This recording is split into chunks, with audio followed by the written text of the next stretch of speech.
मत्ता परतरं नान्यात् किंचिदस्ति धनंजय। मयि सर्वमिदं प्रोतं सूत्रे मणिगणा इव। रसोऽहमाप्सु कौन्तेय प्रभास्मि शशिसूर्ययो। प्रणवा सर्ववेदेषु शब्दके पौरुषं ऋषु। पुण्यो गन्धा पृथिव्यां च तेजच्चास्मि विभावसौ। जीवनं सर्वभूतेषु तपच्चास्मि तपस्विषु। बीजां मां सर्वभूतानां विद्धि पार्थ सनातनम्। बुद्धिर्बुद्धिमतामस्मि तेजस्तेजस्विनामहम्। ओम श्री कृष्णार्पणमस्तु। ओम सहना भवतु सहनो भुनक्तु सह वीर्यं करवावहै तेजस्विनावधीतमस्तु मा विद्विषावहै। ओम शांति शांति शांति।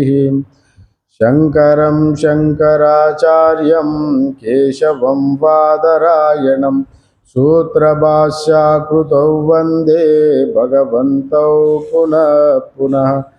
ईश्वरो गुरुराप्नेति मूर्तिभेदा विभागिने व्योमवद्व्याप्तदेहाय दक्षिणामूर्तये नमः।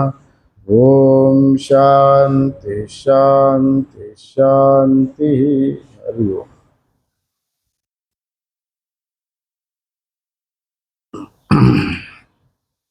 हम लोग कठोपनिषद का प्रथम अध्याय दूसरा वल्ली और 7 श्लोक का समाप्त किए थे। आज 8वीं श्लोक का प्रारंभ होगा। 8वीं श्लोक का उच्चारण करें। यहाँ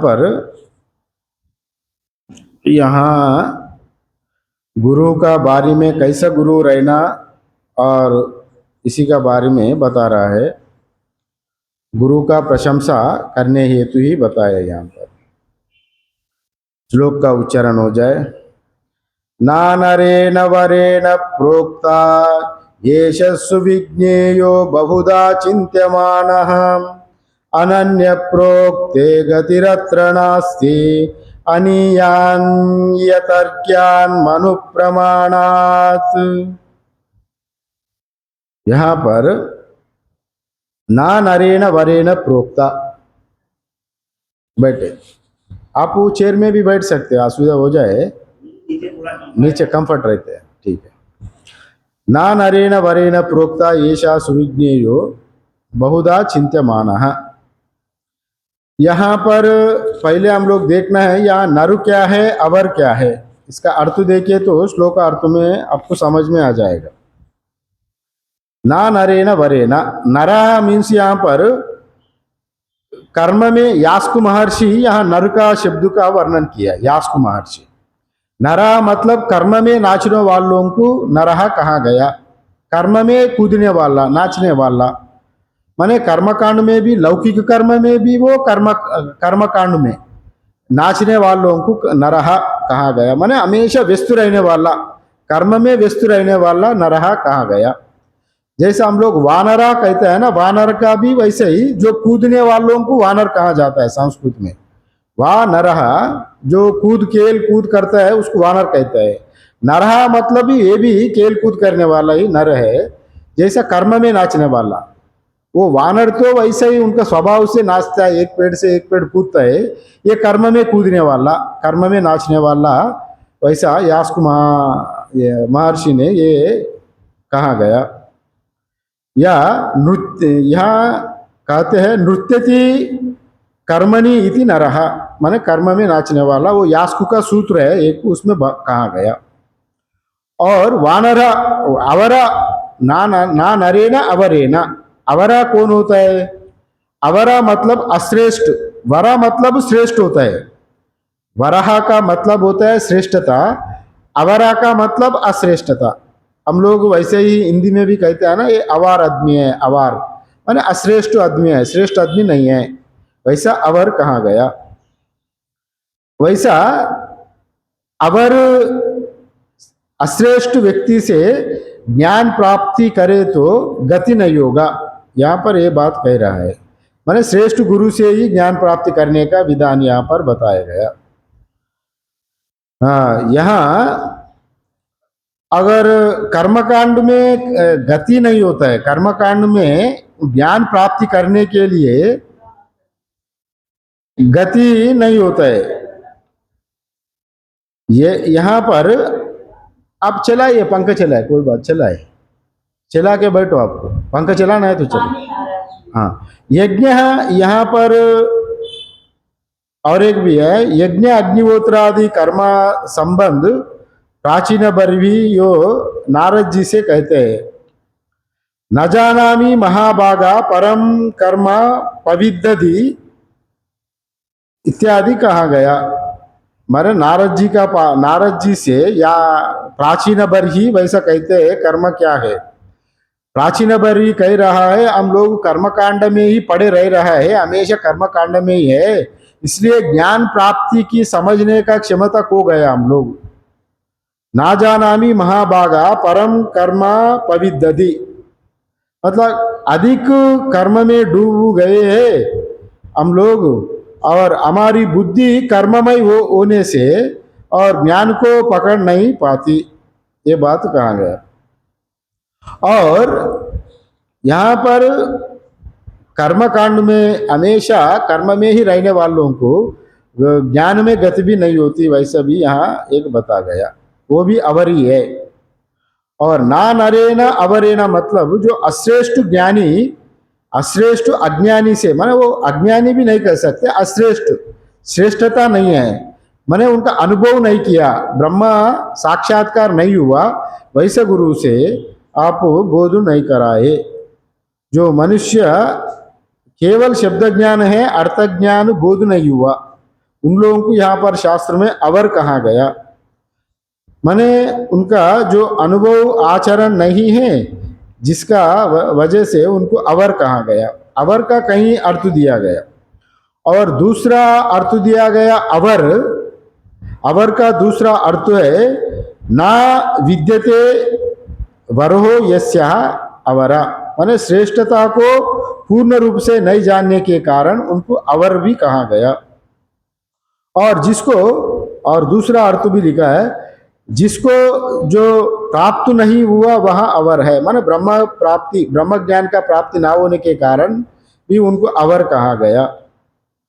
और अंतिम में ये भी कहा गया जिसका ईश्वर अनुग्रह प्राप्ति नहीं हुआ उनको अवर कहा गया, माने ईश्वर का कृपा और आत्मा कृपा नहीं हुए तो भी उनको ज्ञान प्राप्ति नहीं होगा, इसलिए उनका भी अवर कहा गया। आध्यात्मिक जीवन में ईश्वर कृपा अत्यंत आवश्यक माना जाता है। ईश्वर का कृपा, दैव कृपा, दैव कृपा, आत्मा कृपा, अपना कृपा भी होना, आपका ऊपर आपका ही कृपा होना, उसका ही आत्मा कृपा बोला जाता है। जैसे इसी उपनिषद में भी है, मुंडक उपनिषद में भी है ये मंत्र, नायम आत्मा प्रवचनेन लभ्यो न मेधया न बहुना श्रुतेना यमे वैश्ये वृणुते तेन लभ्या तस्सैस्य आत्मा तनुस्वागम, यमे वैश्ये वृणुते तेन लभ्या, माने जिसको जो आत्मा वरण करेगा वही मुक्ति हो जाएगा, इसी का ही आत्मा कृपा कहा गया। आप जितने भी प्रयास करेंगे किंतु एक आपका आवश्यकता, आत्मा कृपा का आवश्यकता होती है। यमे वैश्य वृणुते तेन लभ्या, जिसको जो आत्मा वरण करेगा उनको ही केल से मुक्त करा देगी, माने माया से मुक्त करा देगी, वैसा वहां पर कहा गया। यही है आत्मा कृपा। अब अगर हम लोग प्रयास करेंगे, जितने प्रयास करेंगे इतने हजार जप करेंगे हम मुक्ति हो जाएंगे, वैसा नियम नहीं है। और अंतःकरण शुद्धि के लिए तो खूब जप करने का विधान है, और जितने जप करेंगे उतने आपको शीघ्रता अंतःकरण शुद्धि हो जाएगा। फिर जप करते करते ही आपका अंतःकरण शुद्धि होने के बाद भी अब तुरंत मुक्ति होना है, वैसा नियम नहीं है। फिर आपका दैव कृपा, आत्म कृपा, दो कृपा का भी आवश्यकता होता है, तभी आप तुरंत मोक्ष को पा लेता है। इसलिए यहाँ पर जो जिसका कृपा नहीं हुआ उसी का यहाँ पर अवर बोला गया। और ये अवर कैसा गया? अगर ऐसा अश्रेष्ठ नर मानुष का पास कोई दीक्षा लेने के लिए गया, उपदेश देने के लिए, कोई उससे श्रवण भी कर रहा है तो, और शास्त्र में कई प्रकार का अड़चना आती है, शास्त्र में घूम फिर करके इधर उधर इधर इधर बहुत कंफ्यूजन कराता है शास्त्र, तभी उसको वो तात्पर्य को निर्धारण करने में, वो स्वरूप का निर्णय करने में वो अवर असक्षम होता है। माने उनको तात्पर्य निरूपण में कठिनाई होने के नाते फिर वो बोध ठीक से नहीं हो पाता है। इसलिए भी यहाँ पर कहा गया बहुधा चिंत्यमान। शास्त्र में कहीं है ऐसा, किसी जो कभी साकार सगुण बोलता है, कभी निर्गुण निराकार निर्गुण बोलता है, और कभी सद्रूपे सत्व बोलता है, कभी चित्त बोलता है, कभी सदैव सौम्य इदमग्र आसीत बोलेगा, कभी असदैव सौम्य इदमग्र आसीत बोलेगा। माने सद से ही प्रपंच उत्पन्न हुआ है, कभी असदैव असत से ही प्रपंच उत्पन्न हुआ है। वहाँ तार्किक लोग तरह तरह का वर्णन आता है। इसको वर्णन को शब्द का ज्ञान, अर्थ का ज्ञान ठीक ठीक हो के उसका साथ अनुभव का ज्ञान हो जाए तो तब भी वो श्रेष्ठता माना गया है। और वैसा वो पूरा पूरा ज्ञान ना होने के कारण और इसको उनका जो स्वरूप निर्णय करने में उनको कठिनाई पड़ेगा, तभी गुरु का भी अच्छे तरफ से ना जानने के कारण उनका भी बड़ा भारी पड़ेगी, और शिष्य का भी ना समझने के कारण उनका भी भारी पड़ेगी। इसलिए और वैसा गुरु को जाना, वैसा गुरु का पास जाना है जैसा आपको तुरंत बोध करा दे। जैसा अभी बरसात का समय है, कभी छोटा छोटा मेढक आता है, बारिश से मेढक निकलता है ना, मेढक को पकड़ने के लिए एक छोटा सांप निकला, छोटे से एक सांप मेढक को पकड़ लिया। मेढक का ऊपर चालान लगा के मेढक पकड़े तो मेढक तो सांप तो छोटा है और मेढक थोड़ा साइज में बड़ा होने के नाते मेढक तो खाने के लिए प्रयास कर रहा है, किंतु वो सांप का उसका जो छोटापन से माने उसका वो मेढक को ग्रहण करने का शक्ति ना होने के नाते और वो मुंह में ही हटक गया, तब भी सांप को भी दिक्कत हो रहा है और मेढक को भी दिक्कत हो रहा है। और एक झपट में अगर मेढक को मार के खा ले तो मेढक भी अरे मरे तो मर गया मगर दर्द से ही बचेगी ना। अगर एक झपट में अगर उसको चालान लगा के मार के खा लिया तो काम खत्म। वहां का मेढक का भी दर्द नहीं होगा, सांप का भी दर्द नहीं होगा। अगर वो छोटा सांप अगर वो जिसको पाने लायक नहीं है उसको ऊपर हाथ लगा दिया, लालच से खा लिया और वो अंदर नहीं जा पा रहे, माने अंदर खींचने का वो शक्ति नहीं है उसमें, तभी वो मेढक पूरा पूरा मर भी नहीं रहा है, तभी वो ना मरने के उसको मेढक का भी दर्द हो रहा है और सांप नहीं खाने के वजह से उसको भी दर्द हो रहा है, अंदर ना ले रहा है, फिर बाहर भी नहीं निकल पा रहा है, फिर अटक गया मुंह में ही। वैसे ही अगर अनाधिकारी अगर अश्रेष्ठ गुरु का पास जाए तो और वो शिष्य का भी अगर शिष्य अच्छा निकले तो शिष्य कहीं कहीं तरह का प्रश्न पूछे तो गुरुजी की ही थोड़ा बहुत हिचकिचाहट हो जाएगा, अरे ये क्या बोलना, ये कैसा है, तो वो सोचना पड़ता है, तभी उनको बड़ा भारी पड़ता है गुरु का। शिष्य चेले का सुनने का श्रोत्र का ऊपर भी उनको भी गुरुजी नहीं बोल पा रहा है तो उनको भी अच्छा नहीं लगेगा, दोनों का गति नहीं होगी। इसलिए यहाँ पर अवर कहा गया।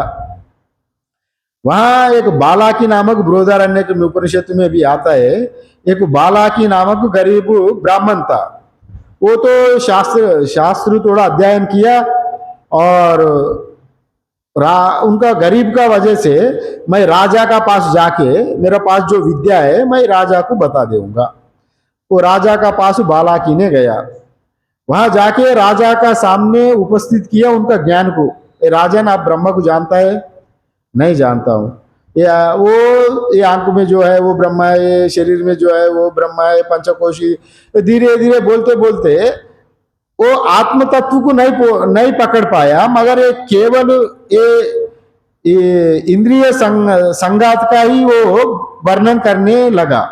वो राजा का पहुंचा हुआ संत थे।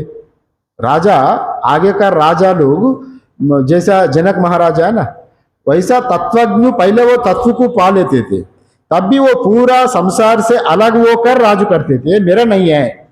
आजकल जो संसार वो अलग रहता है, एडमिनिस्ट्रेशन जो भी है पूरा आसक्ति से काम करता है। उनको अगर कोई कुछ उनका बिना बोल के कुछ काम करे तो उनका ईगो में आता है, यार मैं हमको बिना बोल के ये काम कर रहा है, ये उनको हटा दो। किंतु राजा जनक वैसा नहीं था। अरे संसारी, मैं शरीर ही मैं नहीं हूँ, ये शरीर का संबंध है, संसार भी मेरा नहीं है, राज्य भी मैं नहीं हूँ। अगर ये राज्य भी मेरा ही नहीं है, और ये किसको इसको क्या बोलते, क्या हमको क्यों क्या लेना? अगर कोई इसको जल भी गया तो हमारा क्या होने वाला है? प्राकृतिक रूप से जो होने वाला है होने दो, किंतु मेरा कर्तव्य को मैं पालन करूंगा। मैंने उतने डिटैच्ड, मैंने इतने अटैचमेंट नहीं था उनको, इतने बंधन नहीं था। वैसा वाला ज्ञानी राजा भी हमारा भारत में रहते थे। और वो राजा जो बालाकी गया था, वो राजा भी पहुंचा हुआ ज्ञानी था। फिर वो उल्टा बोल दिया, अरे बालाकी, ये तो इतने ही नहीं है, आत्मा का स्वरूप और दूसरा है। नहीं, ये तो आप इंद्रियों के बारे में ही बता रहे हैं, वो आत्म तत्व ये नहीं है। और वो कहते कहते ये आत्म तत्व आपको ठीक से नहीं जानता है बालाकी, आप जिसके लिए आया वो ले लो। अगर आपको चाहे तो आटा चावल दाल, आप जो कुछ चाहिए तो दान दक्षिणा मैं दूंगा। फिर बाला की मन में बड़ा उनको आश्चर्य हो गया, उनको अपमान भी हो गया। मैं सोचा था इनको शिक्षा देने आया, मैं ही अभी इससे शिक्षा ग्रहण करने लायक हो गया। फिर उनको विनम्र प्रणाम किया, आप ही हमको उपदेश दे, अगले क्या है? फिर वो राजा ने उनको उपदेश दिया था। मैंने ये सोचा था मैं बुद्धि वाला हूं, मैं जाके उनको बता दूंगा, वहां जाके उनको उल्टा पड़ गई। मैंने वो अपमानित होना पड़ा बालाकी की। फिर उनसे ही खुद गुरु बना के विद्या सीखा, राजा से ही। वैसे भी हो जाता है। इसलिए ये अवर अज्ञानी लोग जैसा जैसा यहाँ होता है तो तर्क बहुत होता है। तर्क में आत्मा ब्रह्म क्या है, और ब्रह्मा ये सृष्टि किया तो, परमेश्वर ये सृष्टि किया तो कैसे किया सृष्टि, वो उपादान कारण क्या था, निमित्त कारण तो उनका ज्ञान हो सकता है। इतने मटेरियल कहाँ से लाया, इसका इंजीनियर कौन बना? हम लोग साधारणतः एक कमरा, एक घर बनाए, एक हाल बनाए तो इसका कई मजदूर लगता है, कई इंजीनियर लगता है, कई। फिर एक परमात्मा ये त्रिभुवन को बनाया, तीनों लोगों को बनाया, वो किसी उनका सामग्री क्या था इत्यादि रूप में कई तरह का आपको तर्क विचलित करके, और तार्किक लोग आपको बड़े नीचे गिरा देगा। तभी अगर आपको सिद्धांत को पकड़ नहीं पाए तो अद्वैत सिद्धांत का भी अपमान हो जाएगा। अगर अनजान व्यक्ति अगर इस तरह में पढ़ेंगे तो उत्तर ना दे पाएंगे तो फिर शास्त्र का, अद्वैत वेदांत का भी अपमान होगा। इसी का वजह से वैसा इनको स्वरूप निर्णय करने में भारी पड़ेगा, वो इतने अश्रेष्ठ आचार्य का। इसलिए उनको अवर कहा गया। बहुधा चिंत्यमान, शास्त्र में कहीं जैसा इनको चिंतन करना पड़ता है। भाई बहु प्रकार का वर्णन करने के नाते वो शास्त्र निर्णय नहीं हो पाएगा, ये बात कहा गया। और कैसा फिर कैसा गुरु का पास जाना? अगर आप तो अवर का पास तो नहीं जाना, मगर कैसा पास किसका पास जाना? फिर ये बताया गया यहाँ पर तीसरी पंक्ति में, अनन्य प्रोक्ते गतिरत्र नास्ति। अनन्य प्रोक्ते गतिरत्र नास्ति। अगर अनन्य गुरु, अनन्य प्रोक्ते मीन्स उनसे अन्य और कोई है ही नहीं, वैसे गुरु का पास अगर जाएंगे तो गति और दूसरा गति है ही नहीं। आत्मा का तो आने जाने का गति होता ही नहीं है, और वहां गति रहता ही नहीं। जैसा ये मेढक को एक बड़े कोबरा पकड़ लिया, झपट के पकड़ लिया तो वहां गति ही नहीं है, तुरंत वो ले लेगा, उनको कोई किसी का दर्द होने वाला ही नहीं। जैसे मेढक, बड़ा कोबरा मेढक का ऊपर झपट मार के ले लिया तो वहां उसको एस्केप करने के लिए, उसको वहां से भागने के लिए कोई गति ही नहीं होगा, तुरंत वो जैसे लेता है। और सक्षम अनन्य प्रोक्त गुरु का पास जाए तो वहां गतिरत्र नास्ति, वहां दूसरा है ही नहीं, वो आपको ज्ञान करा के ही छोड़ेगा। अनन्य प्रोक्त गतिरत्र नास्ति। यहाँ अनन्य क्या है? यहाँ पर अनन्य मतलब उनसे अन्य और कोई नहीं है, उसी का ही अनन्य कहा जाता है। आपको अकेला ही है, वो आप ही है, आपको छोड़ के और कोई है ही नहीं, उसी का ही अनन्य कहा जाता है। माने एक आत्मा बोध हो गया, उनको सर्वात्मा भाव बोध हो गया। अभी जैसा अनेक तरह तरह का आभूषण है, ये आभूषण का ये है, कंगन है, ये कुंडल है, हार है, रिंग है, इत्यादि कई प्रकार का है। जिसको बोध हो गया ये कुछ भी नहीं है, केवल सोना ही है, उनका तत्व का बोध होने का बाद वो सोने का ही देख रहे हैं, गहना इत्यादि नहीं देखने वाला। वो सोने दिखते हुए, नाम रूप दिखते हुए भी वो नाम रूप को नहीं देखेगा, नाम रूप का अंदर का जो सत्ता है उसको देखेगा। माने वो एक ही देखेगा, एक सत्ता में ही उनका ध्यान केंद्रित करेगा, माने कारण में ही ध्यान केंद्रित करेगा। कार्य आभास मात्र होने के नाते कार्य है ही नहीं, इसी का वजह से वो अनन्य है। माने वो ब्रह्मनिष्ठ श्रोत्रिय ब्रह्मनिष्ठ ज्ञानी है, इसलिए उनको अनन्य कहा गया। जो जो श्रोत्रिय ब्रह्मनिष्ठ गुरु का ही अनन्य कहा जाता है। या भगवत गीता में भी ये अनन्य शब्द आता है, 9वें अध्याय में 22 श्लोक में, अनन्य चिंतयन्तो माम ये जना पर्युपासते तेषाम नित्याभियुक्तानाम योगक्षेमम वहाम्यहम। अनन्य चिंतयन्तो माम, वह अनन्य मतलब तैलधारावत, माने वह विक्षेप नहीं हुआ, आपका वृत्ति का विक्षेप नहीं हुआ, एक धारा में चल रहा है, आपको एक जैसे देख रहा है, पूरा प्रपंच को आत्म रूप से ही देख रहा है। वैसा वाला गुरु को यहाँ पर अनन्य कहा गया। और वो अनन्य जो आत्म तत्व को जानने के लिए जो श्रोत्रिय ब्रह्मनिष्ठ गुरु का ही यहाँ पर अनन्य कहा गया। जैसा मुंडक में कहा गया, पहले भी बताया, तद विज्ञानार्थम सा गुरु में वाभिगच्छेत समित पानी श्रोत्रियम ब्रह्मनिष्ठम। वो श्रोत्रिय ब्रह्मनिष्ठ का ही यहाँ पर अनन्य कहा गया।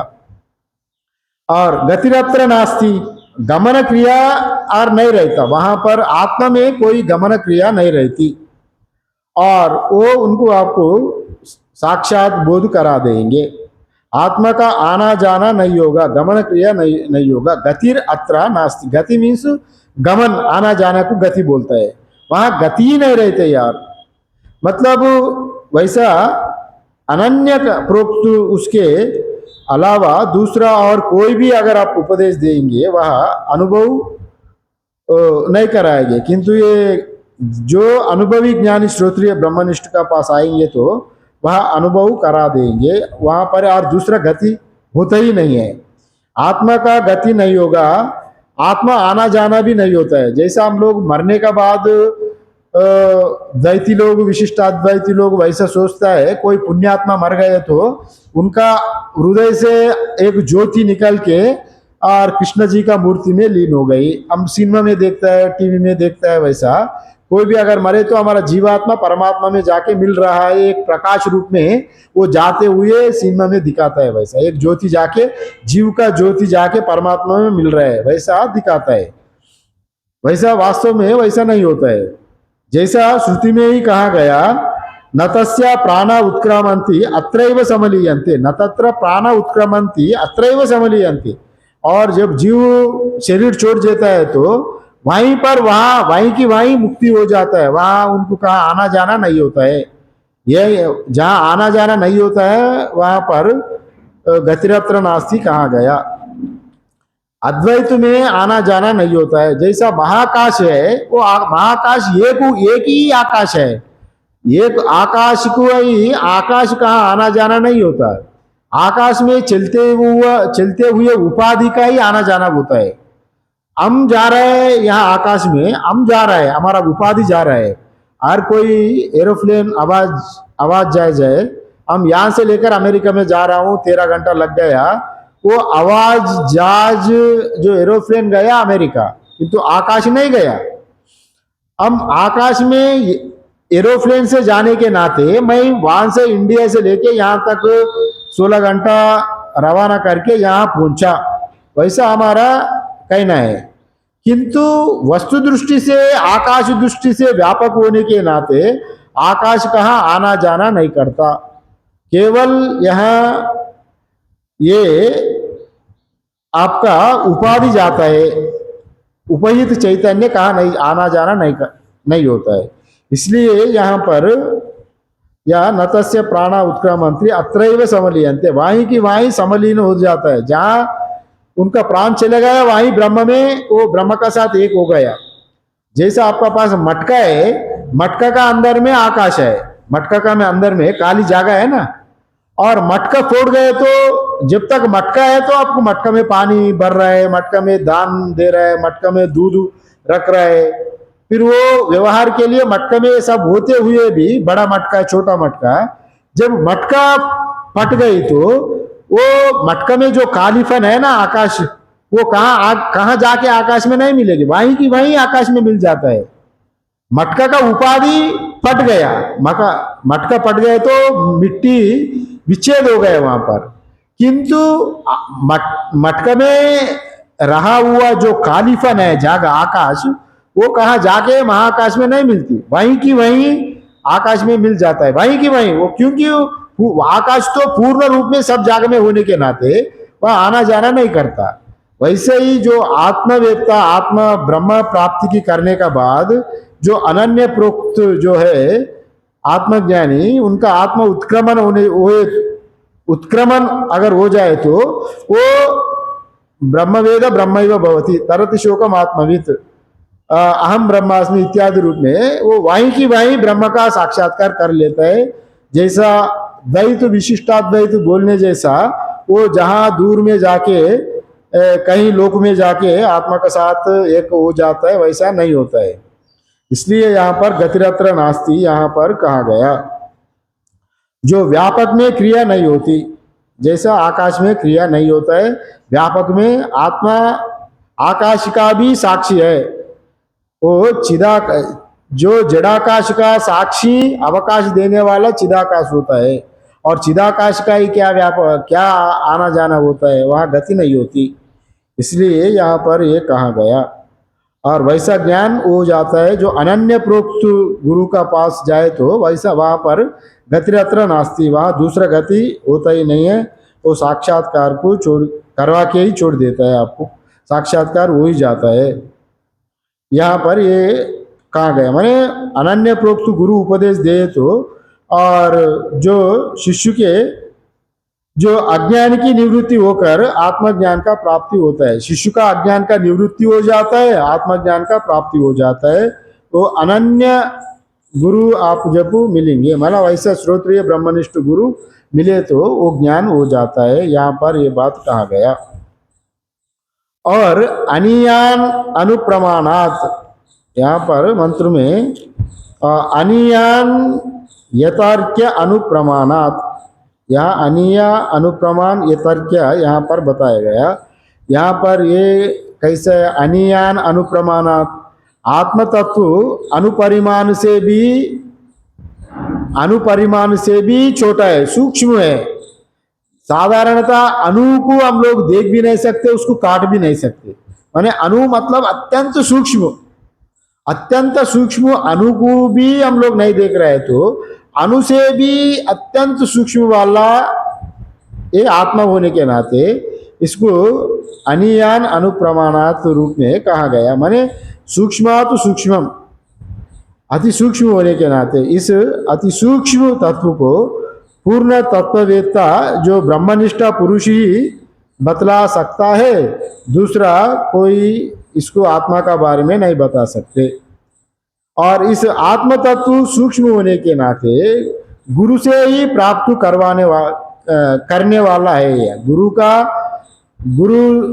संपराय, गुरु से ही इसका सानिध्य में ही आत्म तत्व का ज्ञान बोध कराने का यह प्रक्रिया है, इसलिए गुरु का आवश्यकता होता है। ये सूक्ष्म होने के नाते हम लोग पुस्तकों किताबों में पढ़कर इसका हम लोग दर्शन नहीं कर सकते, वैसा यहाँ पर कहा गया।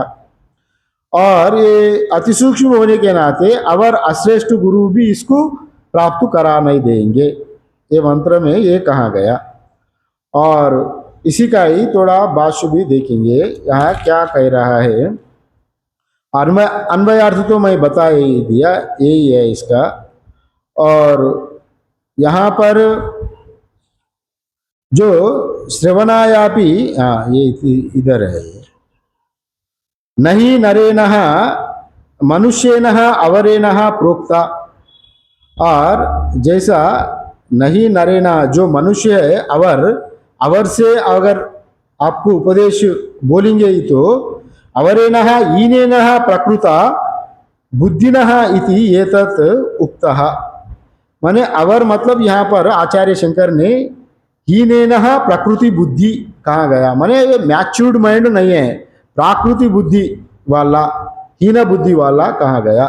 वैसा वाला बोले तो आपको आत्म तत्व बोध नहीं होगा। येषः आत्मा यम त्वाम माम पृच्छसि, आप जो हमको पूछ रहा है ये आत्मा का बारे में, उसको अवर, वहाँ पर अवर वाला ज्ञानी आपको नहीं बताएंगे। मनुष्य के द्वारा कहे जाने पर भी जो निश्चय ही ठीक ठीक नहीं जानी जा सकती है। और नहीं सृष्टि सम्यक विज्ञेयः विज्ञातुम शक्यः यस्मात् बहुधा अस्ति नास्ति, जो कर्ता अकर्ता शुद्धो अशुद्धो इत्यादि अनेकदा चिंत्यमानः वादिभिः। आत्मा का बारे में जो तार्किक लोग कहते हैं ना, आत्मा है और नहीं भी है, और वो शुद्ध भी है अशुद्ध भी है, और इत्यादि तर्क करने लगेगा। क्योंकि जो तार्किक दार्शनिक लोग इस आत्मा के विषय में इसका अस्तित्व है या नहीं है, और यह तर्क करते हैं। और जो तार्किक लोग वो शुद्ध है और अशुद्ध है, इस प्रकार अनेक प्रकार से चिंतन करने वाला तार्किक लोगों का वैसा कहने पर अगर इसका समाधान देने में जो अवर जो प्रोक्ता जो आचार्य होता है, माने वो अनजान आचार्य उसका ठीक उत्तर नहीं दे पाता है, फिर उसको ये पूरा अद्वैत को प्रतिपादन करने में वो सक्षम नहीं हो पाता है। फिर कथम पुनः सुविज्ञेय इति, या कैसे ठीक ठीक फिर जाना जा सकता है, वैसा प्रश्न उठे तो अभी प्रोच्यते, अभी कह रहा है। अनन्य प्रोक्ते अनन्येनः अपृथक दर्शिनः आचार्येण प्रतिपाद्य ब्रह्म आत्मभूतेनः प्रोक्ते उक्ते आत्मनि गति अनेकदा अस्ति नास्ति इत्यादि लक्षणः चिंता गति। मतलब जब अनन्य अभी तक जो बोला गया, जो आत्मदर्शी उनसे अन्य और कोई है ही नहीं, श्रोत्रिय ब्रह्मनिष्ठ जो ब्रह्म अनुभूति जो जिसको हुआ गया, वैसा अगर आत्मा का अनुभव कराएंगे तो वहां पर यहाँ किसी अनन्य व्यक्ति अर्थात सर्वत्र अभेददर्शी तथा प्रतिपाद्य ब्रह्म को अपनी आत्मा के रूप में ही देखने वाले जो ब्रह्म तथा आत्मा में भेद नहीं देखता है, वैसा आचार्य अगर आपको उपदेश देंगे तो वहां पर उसका द्वारा ये प्रतिपादित किया जाता है। अत्र अस्मिन् आत्मनि नास्ति न विद्यते सर्व विकल्पः गति प्रत्यस्तन इतः रूपत्वात् आत्मनः। और यहाँ पर जो इस आत्मा के विषय में जो है और नहीं है इत्यादि जो तार्किक लोग जो बताया गया है ना, यहाँ पर जो प्रश्न करेगा जो इत्यादि बहुविध विचारों के लिए कोई गति या संभावना नहीं रह जाती, क्योंकि सभी प्रकार के विकल्प या भेद जो भेद का अभाव ही आत्मा का सच्चे स्वरूप है। आत्मा में कोई भेद नहीं होता है। आत्मा एकम नित्यम सर्वगतम होने के नाते वो अभेद होता है। आत्मा का वो अभेददर्शी होने के नाते अभेद दर्शिकाई अभेद ज्ञान होने के नाते अभेद आत्मा का वर्णन करने में उनको सक्षम होता है, और कोई अवर नर का वैसा नहीं हो पाता है। यहाँ ये बात कहा गया। अथवा स्वात्मभूते अनन्यस्मिन् आत्मनि प्रोक्ते अनन्य प्रोक्ते गतिरत्र अन्य अवगति न अस्ति ज्ञेयस्य अन्यस्य अभावात्। अथवा स्वात्मभूते, स्व आत्मभूते माने उनका खुद का आत्मबोध होने के नाते, स्वात्मभूते स्वात्म का अनुभव होने के नाते जो अनन्य अस्मिन आत्मनि प्रोक्ते, और वो अनन्य भाव से उनसे दूसरा कोई है ही नहीं वैसा बोध होने के नाते वैसे ही आत्मा ज्ञान का बोध कराता है। जो अनन्य प्रोक्ता का अर्थ हुआ था, जो अनन्य या अभिन्न आत्मा का उपदेश किए जाने पर इस जगत में अन्य किसी वस्तु की प्राप्ति की और नहीं होती। सब जगह में एक ही देख रहे हैं, ब्रह्म ही ब्रह्म देख रहे हैं, उनको दूसरा दिख रहा ही नहीं है। वैसा वाला जो ज्ञानी है तो, और वो कैसा करेंगे, ज्ञानस्य ही येषः परा निष्ठा यत् आत्मा एकत्व विज्ञानम, उनको आत्मा का एकत्व विज्ञान को अनुभव होने के नाते और वो सब जगह में और जो आत्मा का ही बोध करा देता है, क्योंकि आत्मा के एकत्व विज्ञान बोध ज्ञान बुद्धि वृत्ति की चरम सीमा है। आप जो बुद्धि वृत्ति का चरम सीमा है तत्व ज्ञान, और अतः ज्ञेय के अभाव के कुछ भी ज्ञातव्य नहीं रहता। अगर जो पूछने वाले का जो उनका कोई अवशेष नहीं रहता, अतः अवगंतव्य अभावात् ना गति अत्र अवशिष्यते, और पूछने वालों का कोई गति वहां नहीं रहता है। जैसा मैं जो मेढक का उदाहरण दिया था, मेढक वहां पर छूटने का कोई गति नहीं होता है, और सक्षम गुरु का पास जाए तो वहां और दूसरा गति नहीं, उनको प्राप्त करा के ही छोड़ेंगे। अतः प्रोच्यमानः ब्रह्मात्म भूतेन आचार्येण अनन्यतया प्रोक्ते आत्मनि अगति अनवबोधो अपरिज्ञानम अत्र नास्ति।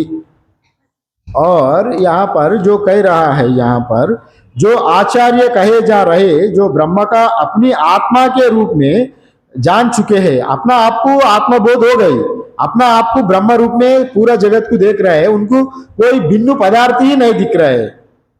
और वैसा जो ज्ञानी है, ऐसा आचार्य द्वारा उपदेश दिए जाने पर आत्मा के जो विषय में जो अगति अर्थात अज्ञान नहीं रह जाता, माने वह पूर्ण रूप से ज्ञान प्राप्त कर लेता है। यहाँ पर ये बात कह रहे हैं, भवती एवं अवगति ही तदस्मि इति आचार्यस्य इव इत्यर्थः।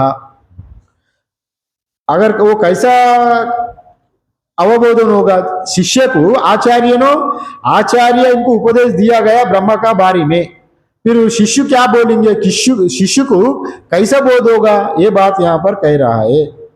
यहाँ पर आचार्य के समान ही शिष्य भी बन जाएगा, माने शिष्य कहेंगे वहां ब्रह्म मैं ही हूं।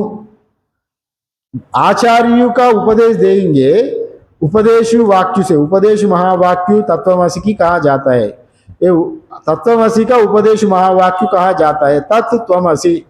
और वो उनका शिष्य बोलेंगे हाँ मैं अनुभव किया इसको, तत्वमसि तुम वही हो।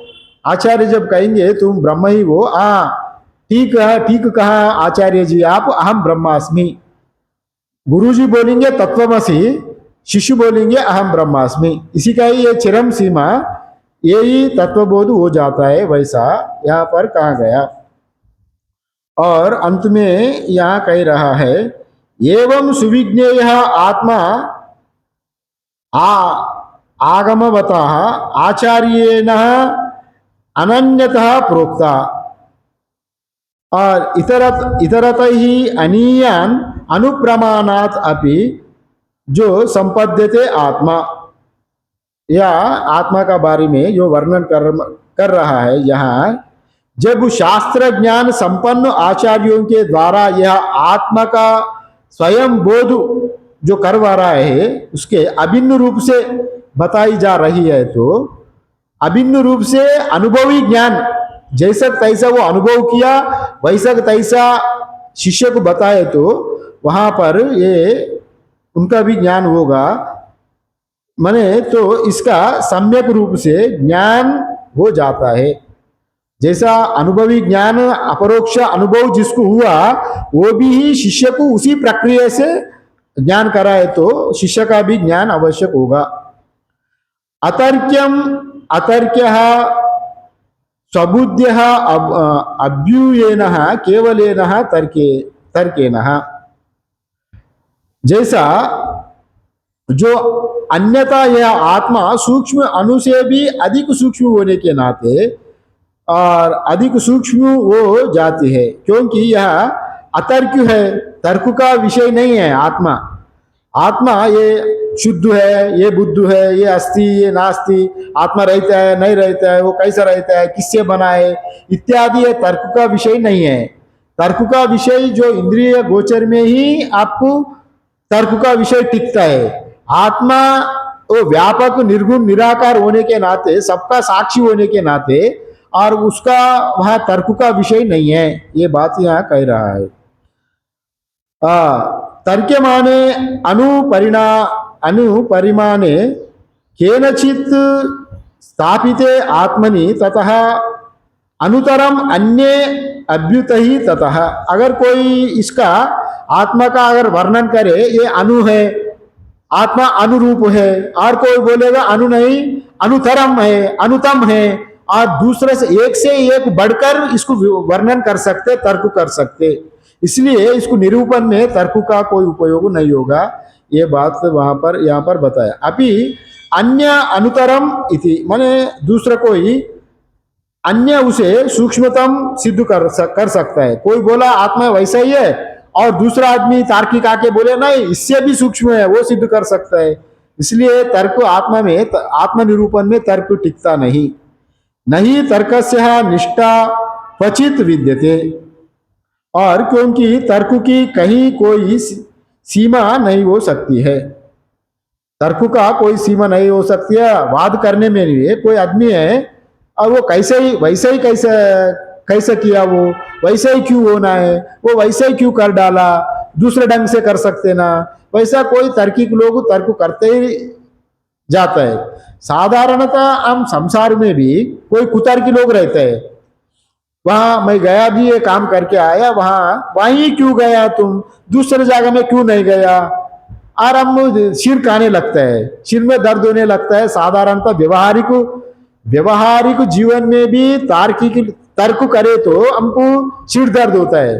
अरे इससे बच के जा रहना है भाई, ये सब प्रश्न पूछते रहता है, ये क्यों, वो क्यों, ये है यार नहीं है, वो कैसे तुम जाना, तुम कोई अगर बोलेगा परमेश्वर है, ब्रह्मा है, जीवन मुक्त है, वो कैसे जीवन मुक्त है, तुमको कैसे जाना वो जीवन मुक्त है नहीं है, क्या प्रमाण है, और शास्त्रीय प्रमाण है।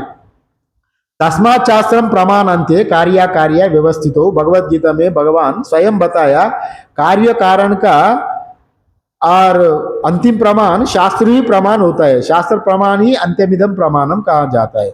और गुरु का भी अगर बोध हो गया, अनुभव हो गया, कोई गुरु बोलेंगे मैं अनुभवी हूं वैसा नहीं बोल सकते। अगर उसको शास्त्र का साथ उसको श्रुति युक्ति अनुभव ये तीन एकत्रित जब होगा तभी अनुभव का हमको उनका ऊपर स्टाम्प लगा सकते। श्रुति का भी अगर कोई बोला, मैं हम लोग देखे थे कोरोना का समय भी कई सिर्फ वो वैक्सीन कई लोग बनाए थे, और रामदेव बाबा भी वैसा हो, ये दवा का है तो मैं ये भी ठीक हो जाएगा, चलो ये काले बोले, वो प्रमाणित नहीं कर पाया। प्रमाणित नहीं कर पाने के नाते वो सुप्रीम कोर्ट में फिर इसका ऊपर दवा का ऊपर केस लगाए तो बैन कर दिया सुप्रीम कोर्ट उनका 14-15 दवा का ऊपर। माने बिना प्रमाण करके अंधविश्वास से हम लोग ये मेरा दादा परदादा इसको इस्तेमाल किए थे, इसको कर ले, ये पूरा जड़ से खत्म कर देगा, वैसा कुछ बोलेंगे तो उसको प्रमाण होना चाहिए ना जी।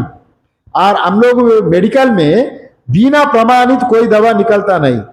उसको टेस्ट करेगा हजारों लोगों के ऊपर, इसका ये कैसा ये काम कर रहा है। अगर वो प्रमाणित होने का बाद ही इसको स्टाम्प लगेगा, हाँ ये तो दवा काम करेगा। लगभग 100% भी नहीं करे तो 80%, 90% तो ये कर ही देगा, तभी उनको मार्केट में लाना जाता है। अगर वैसे ही यहाँ पर तार्किक लोग भी ये आत्मा है क्या, आत्मा नहीं है क्या, ये तरह तरह का प्रमाण प्रश्न पूछते लगेगा, तभी आप घुंघराहट करेगा, जो श्रोता है उनका दिमाग को खाएगा।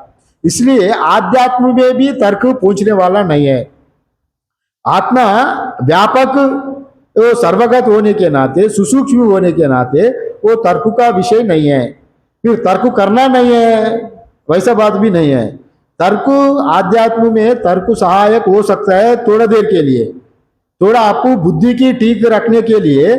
अगर हम लोग पूछ सकते हैं अरे ये क्या है, ये क्या है भाई, हाँ ये वैसा के लिए है भाई, ये हम लोग थोड़ा बहुत इसको समझाने के लिए थोड़ा सहायक हो सकता है।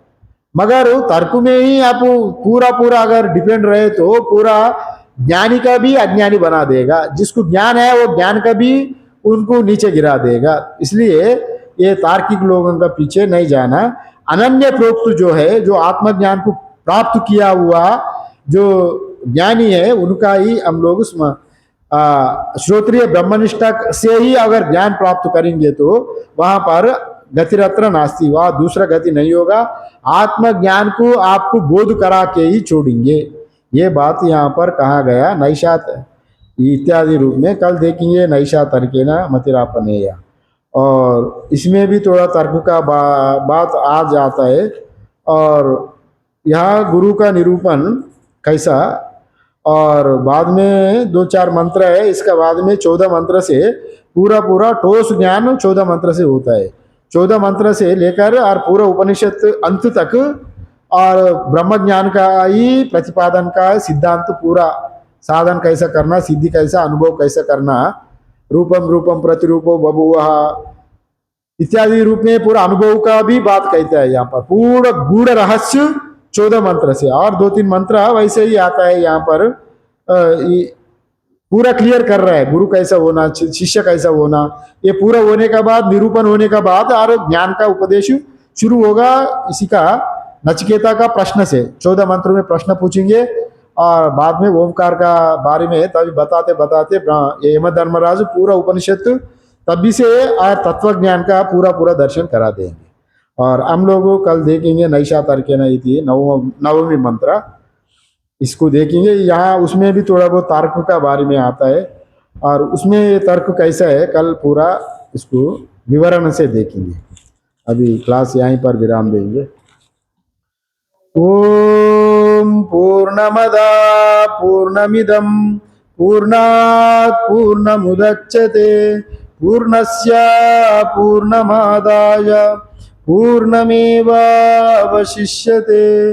ओम शांति शांति शांति। शंकरं शंकराचार्यं केशवं बादरायणं सूत्रभाष्य कृतौ वंदे भगवन्तौ पुनः पुनः। ईश्वरो गुरुराप्नेति मूर्तिभेदा विभागिने व्योमवद्व्याप्तदेहाय दक्षिणामूर्तये नमः। ओम सर्वे भवन्तु सुखिनः, सर्वे सन्तु निरामया, सर्वे भद्राणि पश्यन्तु मा कश्चित् दुःखभाग् भवेत्। ओम शांति शांति शांति।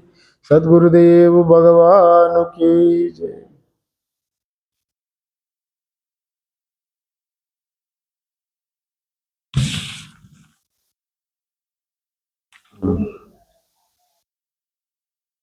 ओम कर्पूरगौरं करुणावतारं संसारसारं भुजगेन्द्रहारं सदा वसन्तं हृदयारविन्दे भवं भवानी सहितं नमामि। त्वमेव माता च पिता त्वमेव त्वमेव बन्धुश्च सखा त्वमेव त्वमेव विद्या द्रविणं त्वमेव त्वमेव सर्वं मम देवदेव। ओम नमो पार्वती पतये हर हर महादेव।